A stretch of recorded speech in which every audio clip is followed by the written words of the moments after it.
Hey,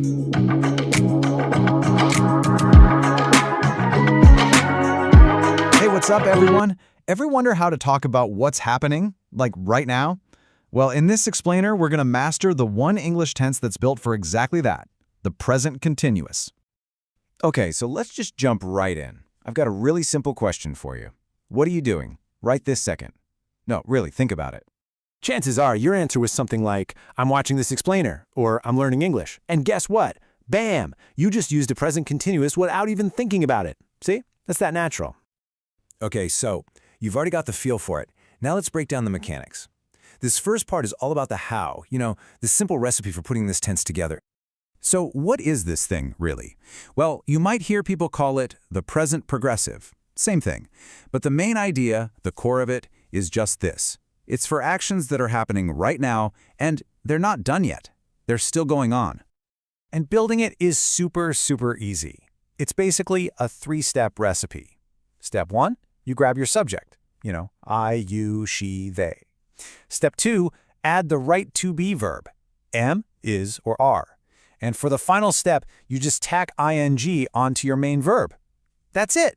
Subject, be verb, and verbing. Done. And the cool thing is, that simple formula works for everything. Statements, negatives, and questions. So for a regular sentence, you have, she is talking. Want to make it negative? Easy. Just pop the word not in there. She is not talking. And if you want to ask a question, you just flip the first two words. Is she talking? Simple as that. Okay, a quick but super important note on spelling. There are really only 3 little rules to worry about. For most verbs, just slap an ing on the end. Done. If a verb ends with a silent e, like in make, you get rid of the e before adding ing, so it becomes making. And for those short verbs with that consonant-vowel-consonant pattern, like run, you just double the last letter. So run becomes running. Keep those 3 things in your back pocket, and you'll be golden. All right, so we've got the how down. We know how to build it. But the real question is, when do you actually use this thing? Why does it even exist? Well, this next part is where it all clicks and comes to life. So, its main job, its number one purpose, is to talk about stuff happening literally right now, at this very moment, like the fact that you are using the internet. Here's a pro tip.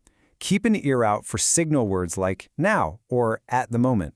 And if you hear someone say, listen or look, that's a massive clue that the present continuous is coming right up.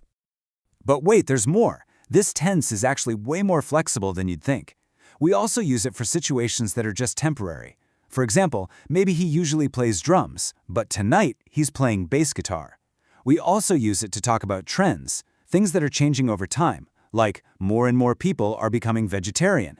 And get this, you can even use it for future plans that are already set in stone, like we're going on holiday tomorrow.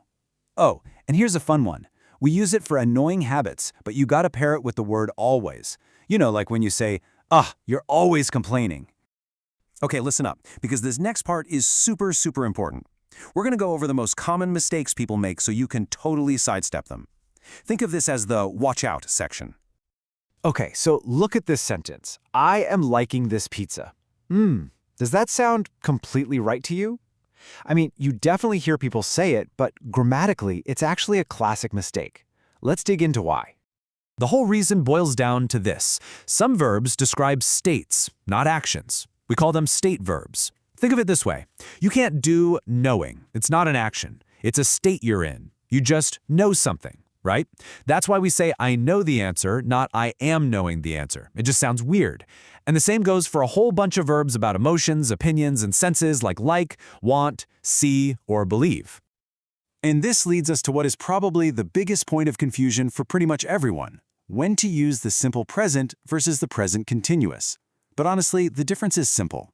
You use the simple present for habits and facts, things that are generally true. Like, he often reads, but you use the present continuous for what's happening right now. He is reading a book now. It really just comes down to this. Habits versus now. Whew, okay. We have covered a ton of ground. So let's boil it all down to the absolute must-know takeaways. This is your Now You Know summary. Okay, here are the 4 things you absolutely need to remember. First, this tense is all about actions happening right now. Second, the magic formula is just to be plus verb ing. Third, watch out for those state verbs, like know, want. And finally, number 4, the golden rule, continuous is for now, simple present is for habits. Got it? And that's it.